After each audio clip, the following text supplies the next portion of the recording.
Good morning, my dear students. My name is Nirvana.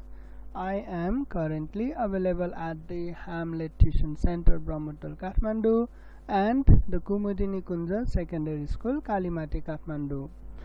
Well, my dear students of grade 10, this is your science class, and we have been discussing about the lesson electricity and magnetism in this class. Yes. Well, after our previous class, what we discussed about the effects of current electricity. Yes, and in our first class we discussed about heating effect, and then we discussed about lighting effect, then we discussed about magnetic effect. Yes, now today's lesson, electromagnetic induction, is actually the reverse of magnetic effect. Okay, electromagnetic induction is the reverse of magnetic effect. In magnetic effect of electricity, what we studied, by passing electricity we can produce magnetism. Okay, but in electromagnetic induction, what we study that by passing magnet or by moving magnet we can produce electricity. Okay, now see here, this is a magnet, a bar magnet. Okay, this is a magnet, and you can see the magnetic line of force. This you studied in grade 9. Yes, a magnetic line of force is the path through which the magnetic force flows. Okay, this is an imaginary line through which magnetic force flows.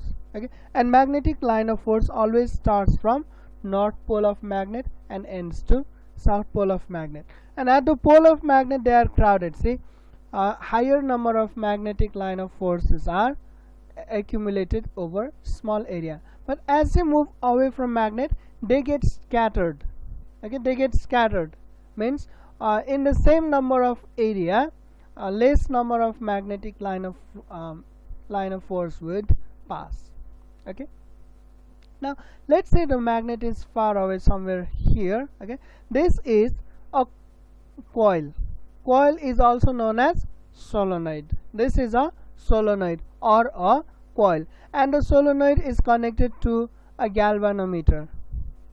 Okay, it is connected to a galvanometer. Galvanometer is an electric device which detects very small amount of current. Okay, galvanometer is actually a current detector which can detect even the smallest amount of electric current. Okay, now let's say this is a magnet. Yes, if you move the magnet toward the solenoid, then what happens? Okay, until now the solenoid is not within the magnetic field. Yes, but if the magnet is moved sufficiently close, then see, I'm talking about this particular point of solenoid. Okay, let me mark it.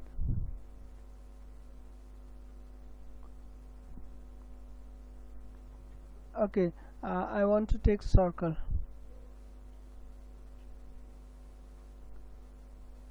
Okay, this part of solenoid.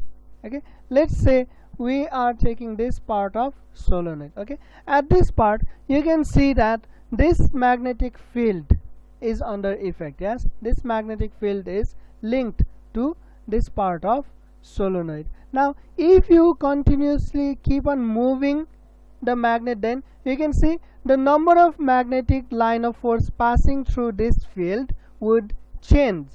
Yes, when magnet was here, and then when magnet is moved like this, the number of magnetic field passing through this point changes. That means electric flux changes. Yes, if you keep on moving this magnet inward like this, you can see in this particular point number of magnetic lines of force passing continuously changes. Okay, so when it happens, what is observed in galvanometer is, well, the needle deviate like this, and when the magnet stops moving, at some point the magnet must stop move. Yes, when magnet stops moving, it again comes back to middle point. okay, comes back to 0. Yes, and then after, if you start to move this magnet inward in opposite direction like this, in that case what happens, this needle, it again moves to another direction. Yes, when the magnet is moving, the needle moves. Yes, but when magnet stops moving, then the needle once again comes back to 0. Understood?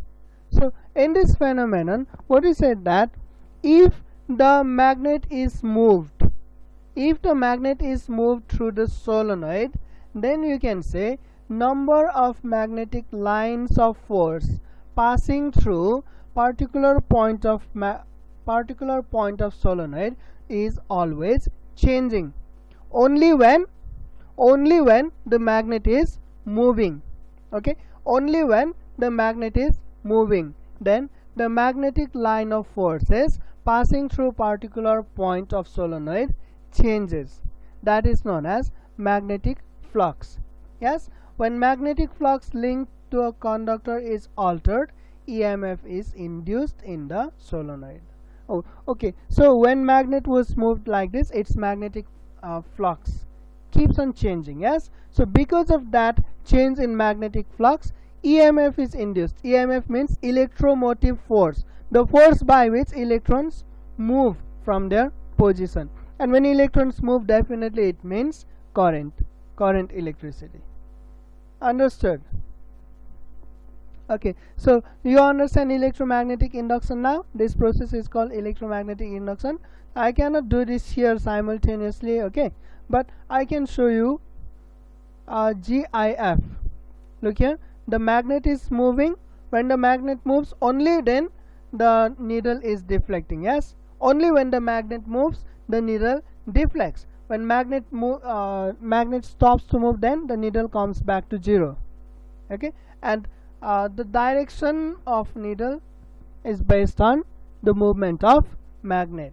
Okay, when the magnet is moving inside, the needle deflects rightward. Yes, and when the magnet is moving outside, the needle deflects leftward. Understood? So this shows the change in polarity. Okay, the deflection of needle shows the change in polarity. We also discussed about alternating current, isn't it? Okay, in our second lecture, I guess. Yes, in our second lecture we also discussed about alternating current. Okay, there also we discussed the same thing, isn't it? We said that the polarity of electric current induced by or produced by generator and dynamo keeps on changing. That's why it is called alternating current. Okay, now let's go back. Now do you understand what I mean? Okay, electromagnetic induction. Electro means obviously it's about electricity, magnetic means it's about magnetism. Okay, so generation, induction means to produce. Okay, to produce something that actually is not there. Okay, here electricity was not there, but by using magnet you can produce electricity. Yes, that's why it is called induction. It's not production, it's induction. Okay, well, next, this process was first discovered or observed by Michael Faraday. Okay, Michael Faraday, he was born in 22 September 1791 and he died on 25th August 1867. Okay, and he was an English scientist. He studied about electromagnetism and electrochemistry. Electromagnetism means magnetic properties of electrons. Okay, magnetic properties of electrons. And electrochemistry means the chemical reactions or the chemical processes that occurs in the presence of electricity, which are caused by electricity. In a sense, your batteries they also fall in the category in the study of electrochemistry. Well, after conducting several experiments on electromagnetism, he gave three laws regarding electromagnetic induction. Okay, now this part is very important. You must memorize all 3 points and you must mention them in the same order. Okay, now these are the same points we actually discussed here while introducing electromagnetic induction. Okay, and first point, what it says: whenever magnetic flux linked to a closed circuit changes, an EMF is induced in the circuit. Isn't that? Whenever you move the magnet,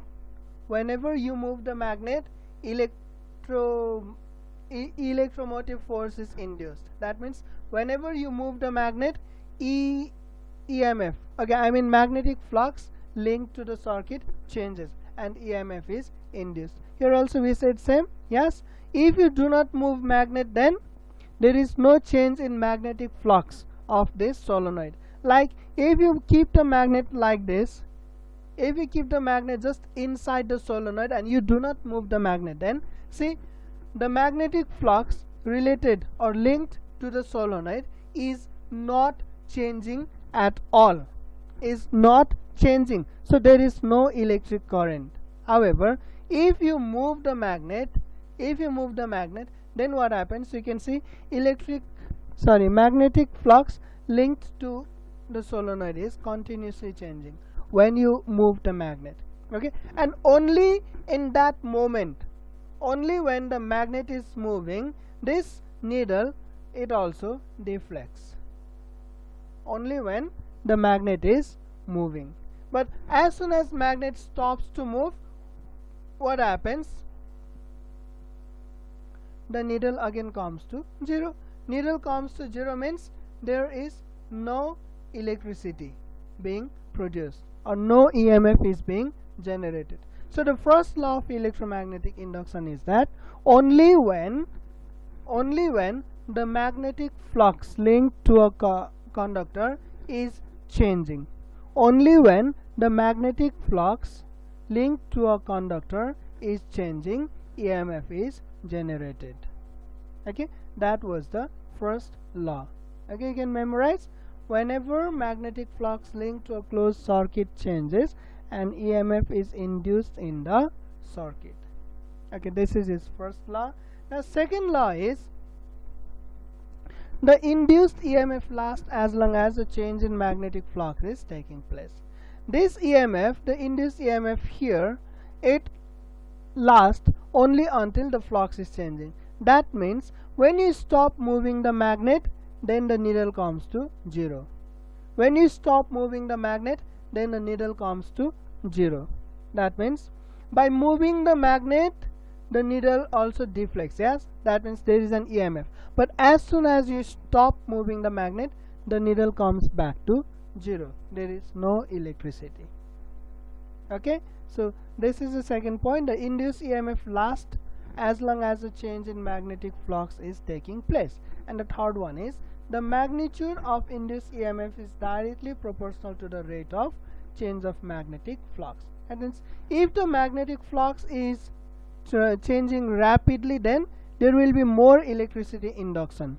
Okay, but if the magnet is being moved slowly, then there will be less amount of electricity. Okay, so if it moves like this, if its movement is very much rapid, okay, well, it can okay, like this, then what, it generates more electricity. But if the movement is very slow, then it will generate less electricity. If the movement is even slow, then there will be even less amount of electricity. And if the movement is completely 0, then there is no electricity at all. Okay, you understand the third point? You move the magnet faster to produce more electricity. You move the magnet faster to produce more electricity. Okay, you understand the Faraday's law of electromagnetic induction? Okay, now let's go to next page. I won't say it's slide. Okay, this is not a slide. It is nothing like a slide.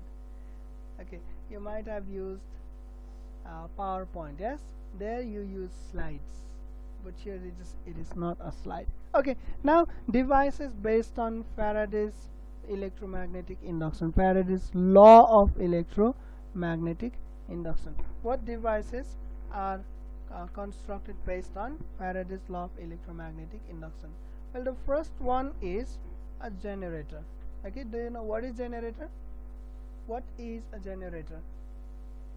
Well, generator you have used in your home also, you have seen it in your surrounding, in your okay, well, in many offices, in your neighborhood as well, especially when there was there was regular load shedding in Kathmandu, in Nepal. Yes, generator is a device that produces current electricity. Okay, generator is a device that produces current electricity. Now let's see the internal structure of generator. Well, the actual generator, if you want to see, I can show. Let me see. Okay, okay.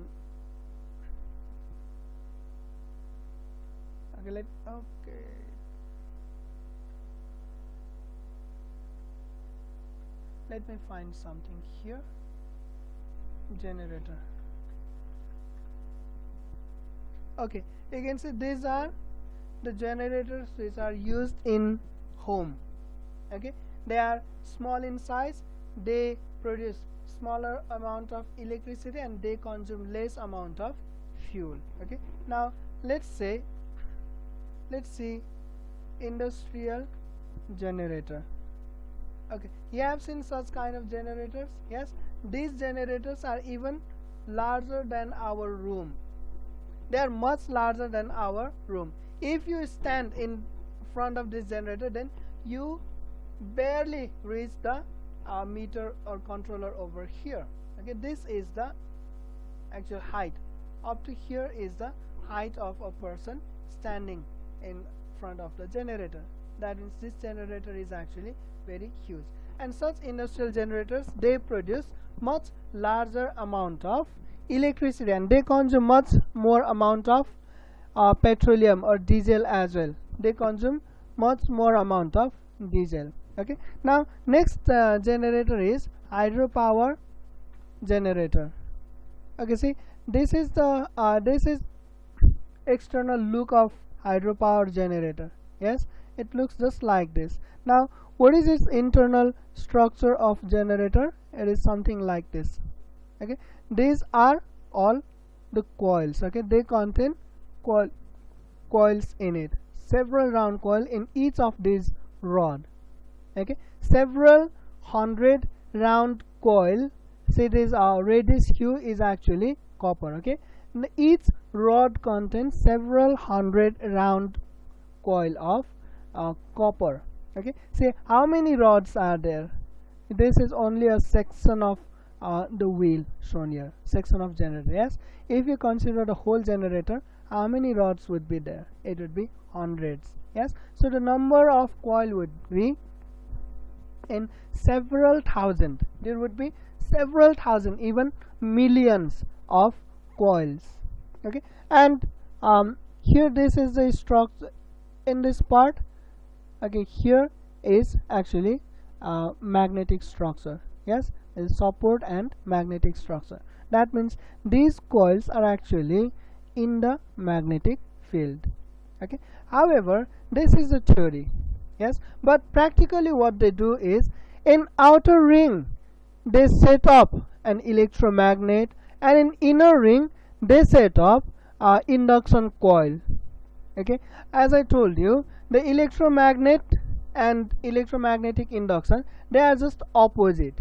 Yes, and in case of hydropower plant, they need to produce large amount of electricity. Yes, and to produce large amount of electricity, they need stronger magnet. But no permanent magnet is that much strong. No permanent magnet is sufficiently strong. So what they do, they set up an electromagnet in the outer periphery.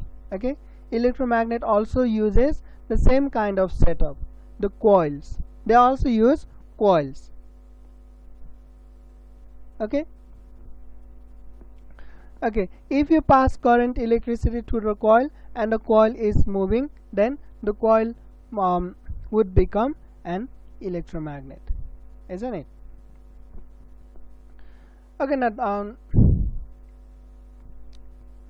okay, so this coil, it acts as electromagnet. Then the coil, the inner coil, would be in the influence of magnetic field of this electromagnet. So they would be in the this inner coil will be in the magnetic flux or magnetic field of outer electromagnet. Okay, so when this generator is rotated, this generator is fitted to turbine. Yes, here downward part it can, okay, this diagram doesn't show it, but here in downward part it is connected to a turbine, and here from here water flows through this pipe. Yes, and because of the force of water, the turbine rotates, and along with turbine this generator also rotates. So when it rotates, then remember the outer circle does not rotate. Okay, outer ring does not rotate, the inner ring rotates. Okay, so when the inner ring rotates, then the magnetic flux linked to the coil keeps on changing, isn't it? And that generates electricity. Okay, this is the hydropower generator. Okay, so I've shown you 3 different types of generators so far, isn't it? The domestic or household generator, the industrial generator, and hydropower generator. However, all of them have same working mechanism. They all have same structure. Okay, let's study this diagram. Here you can see this is a magnet. Yes, north pole and south pole. Okay, so you know that magnetic flux or magnetic line of force, they start from north pole and they end to south pole. So you can see the blue lines, this is actually the magnetic flux, okay, which is running from north pole to south pole, and between these two magnets a wire, a coil is kept. Yes, between these two magnets a coil is kept.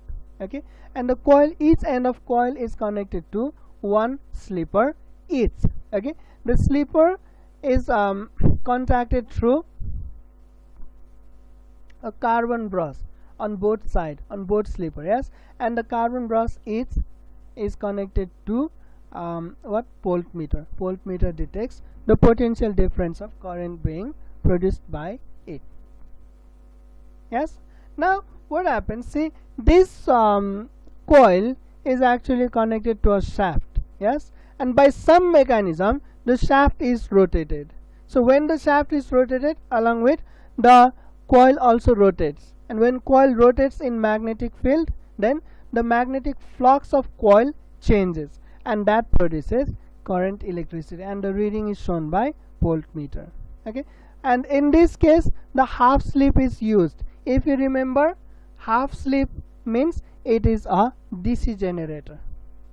Okay, we study the differences between AC generator and DC generator. Yes, and in AC generator full slip is used. Okay, in DC generator half slip is used. That is the only difference. Okay, anyway, they all 3 types of generator have the same structure. Okay, now see the description. Generator is magnetic device which is used to produce electricity in large scale. It works on the principle of Faraday's law of electromagnetic induction. It has a strong electromagnet. Within the magnetic field, a coil of insulated copper is placed, which is fitted to a turbine. The turbine is connected to diesel motor or petrol engine. When a motor is operated, it rotates a coil which constantly alters the magnetic flux linked to the coil. As a result, current is induced. Okay, do you understand this much now? Okay, this is how a generator works. Well, I have a YouTube video as well. I think it would be useful to you. Let's watch this, then we'll continue.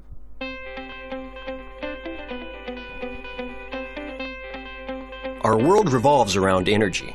At Doosan Portable Power, powering productivity is our business, and we specialize in building products that put power to work.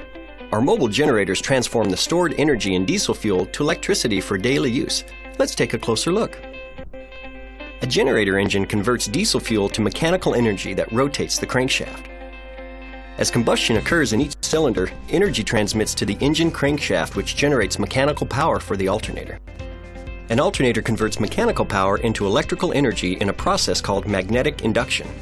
Magnetic induction occurs when a conductive material such as a copper wire passes through a magnetic field and voltage is produced. If the wire is connected in a complete circuit, the power can be transmitted.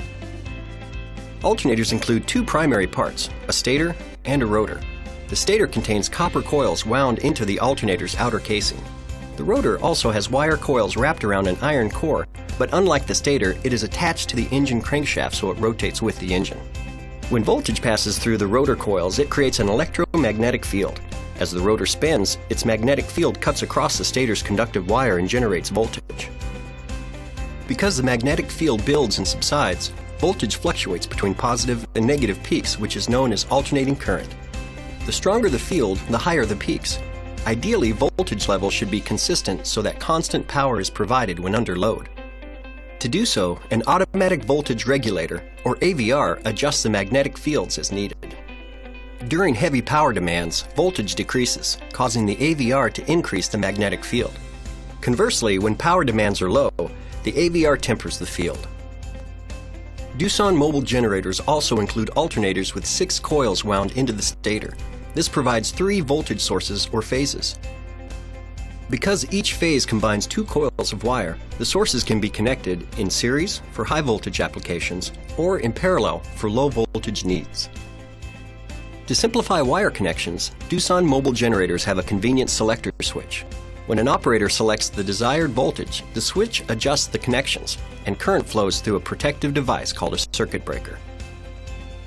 If current exceeds capacity, the breaker halts the system, protecting the generator and connected equipment from potential damage.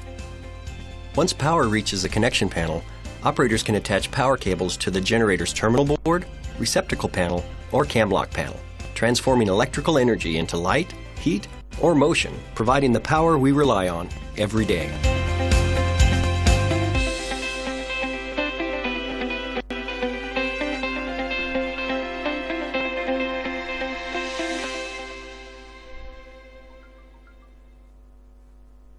Okay, let's continue.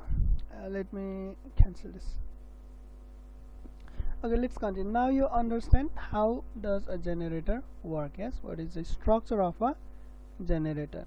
And let's go to next title, Dynamo. Dynamo is also a device which is based on electromagnetic induction. Okay, basically dynamo is similar to generator, but in generator the coil is moved, whereas in dynamo magnet is moved. Okay, because dynamo is in small in size, it produces very less amount of electricity, and since it has small magnet in it, the magnet itself can easily be rotated. Okay, but in case of generator, magnet is very large. It would require lot of energy to rotate the magnet. That's why coil is rotated there. Yes. Okay, here this is a magnet. Okay, the magnet is connected to cap, and the cap can be rotated. Okay, the magnet is connected to cap, so this magnet has a magnetic field all around it. Yes, and within its magnetic field a copper coil is placed. Okay, once again the copper coil is made in circular ring pattern as I shown in this diagram. Yes. Okay, just like in generator, copper coil is placed in ring pattern, so in this case also, in case of dynamo also, copper coil is kept in the same pattern, so it is all over the bottle. Yes, and the 2 terminal of copper coil is taken out and connected to the headlamp. Okay, so when you are riding the bicycle, the tire rotates, isn't it? And the tire is in contact with the cap. So when tire rotates, the cap also rotates. Along with the cap, the magnet rotates. When the magnet rotates, the magnetic flux of the coil changes. Okay, so due to that change in magnetic flux, the coils start to induce EMF, and because of that EMF the headlamp glows, something like this. Okay, understood? It is very simple. Yes. Okay, take the note then. Dynamo is a magnetic device, just like a generator. It is also a magnetic device, but a smaller one. Okay, which is fitted to a bicycle tire to generate electricity. It works on the principle of Faraday's law of electromagnetic induction. It has a permanent magnet which is fitted with rotatable cap. The cap is kept in contact with the bicycle tire. A solenoid is kept below the magnet. When the bicycle tire is rotating, the cap rotates along with the tire, which also rotates the magnet. In this way, magnetic flux linked to the solenoid is altered, hence EMF is induced. Okay, any confusion up here? Okay, so after studying this much, you definitely know to give the differences of bicycle dynamo and generator. Yes. Okay, bicycle dynamo, permanent magnet is used in a bicycle dynamo. Okay, however, in a generator, what do we use? An electromagnet is used in a generator. Okay, and next difference is bicycle dynamo. In a bicycle dynamo, magnetic flux is altered by rotating what? Magnet itself. Yes, but in generator, since it uses large magnets, it is not possible, or it consumes too much energy to rotate the magnet. That's why instead of magnet, coil or solenoid is rotated. Yes, in a generator, magnetic flux is altered by rotating the coil / solenoid. Okay, and the next difference, a bicycle dynamo, it usually, not usually, it always, it produces very small voltage and amount of EMF, but generator, it produces large voltage and amount of EMF. Okay, think about the generator kept in hydropower station. How many voltage it produces? It produces almost 80,000 voltage of current. A generator placed in hydropower station produces almost 80,000 volt of current. And what is the fourth difference? Okay, mechanical energy. To rotate the magnet, it requires mechanical energy, isn't it? And what provides that mechanical energy? Well, motion of tire, isn't it? Provides essential mechanical energy to rotate the magnet. And in case of generator, diesel engine or wind power.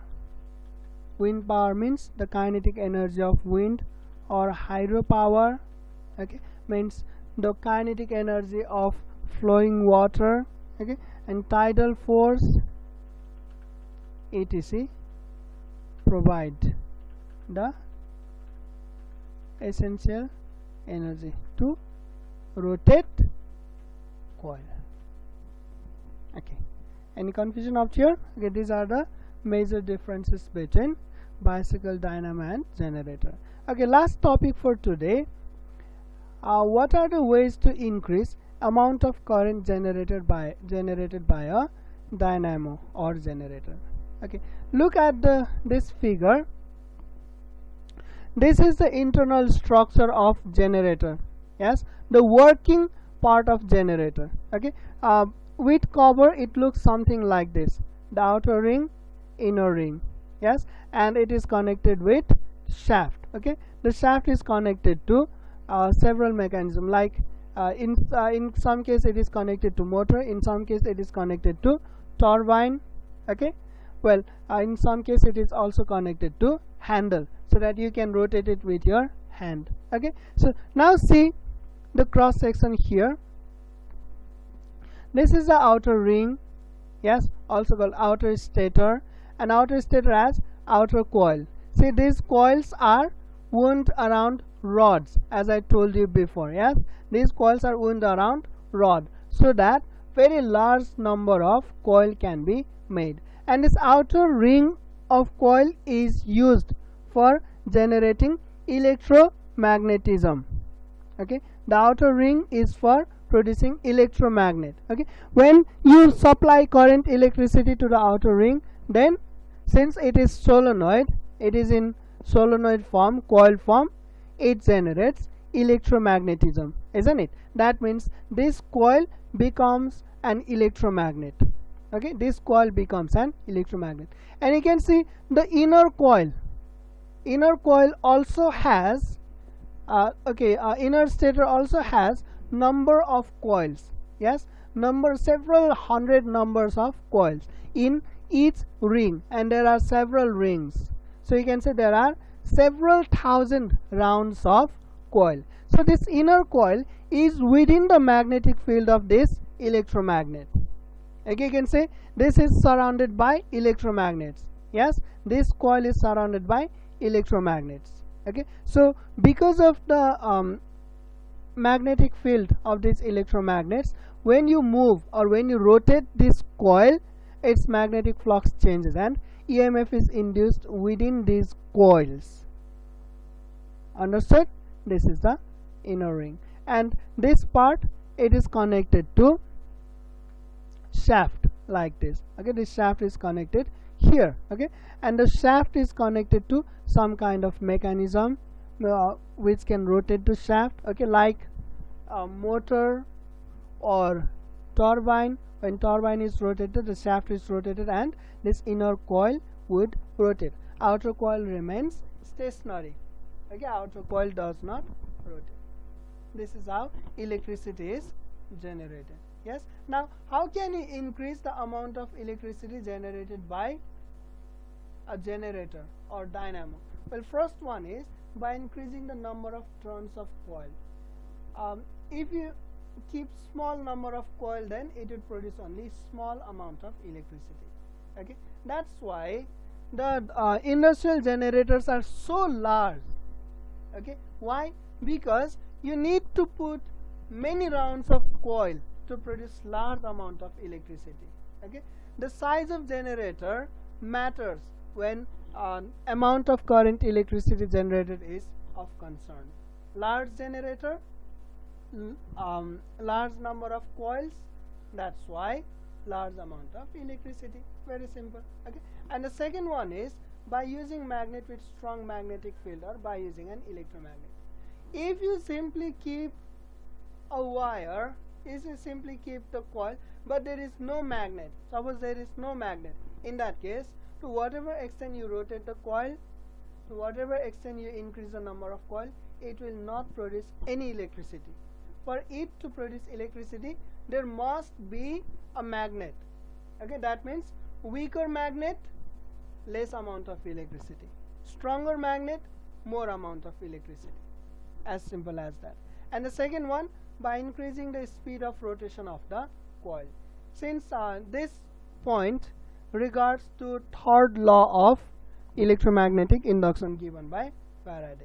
Okay, you increase the speed of rotation of coil, you increase the rate of change of magnetic flux. You rotate it faster, more electricity. Rotate it slower, less electricity. Okay, and third one, by reducing distance between magnet and coil. You know that as you move away from magnet, the magnetic field grows weaker. Okay, if you stay closer to magnet, then the magnetic field will become stronger. You will feel stronger magnetic field near the magnet. That's why the distance between magnet and coil, okay, I said this is electromagnet, yes, the distance between magnet and coil must be minimum. Okay, this much is for today's lesson. Okay, if there is any confusion, you can contact me either through phone or through messenger. Okay, that much for today. We'll see you in our next class. In our next class, we'll discuss about motor effect of current electricity. This was for today. Thank you, class. I'll see you in our next class.